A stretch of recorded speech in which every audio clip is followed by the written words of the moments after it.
Приветствую всех слушателей. Я из команды Трио Справедливости, и сегодня мы с вами поговорим на такую тему, как насилие против женщин и детей.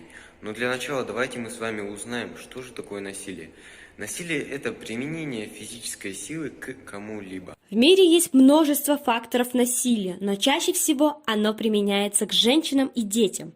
Во всем мире 6 женщин из 10 подвергаются физическому и сексуальному насилию. Аналогичные цифры наблюдаются и в Кыргызстане. Насилие – это грубое нарушение прав человека. Оно является основной причиной инвалидности, смертности и психологического расстройства у женщин от 16 до 44 лет в мировом масштабе. Женщины в Кыргызстане страдают от бытового насилия, торговли людьми и других факторов. До недавнего времени насилия в Кыргызстане не было точных данных.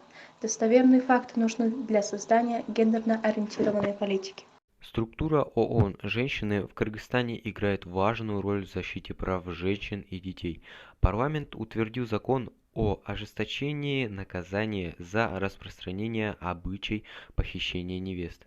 В 2019 году в специализирующих учреждениях, оказывающих социально-психологическую помощь населению, обратилось около 8 тысяч человек, большинство из которых женщины.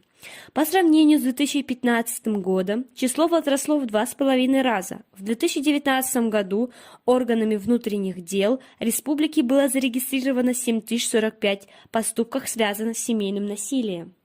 Во всех странах зарегистрировано физическое, психическое и сексуальное насилие в отношении женщин и детей.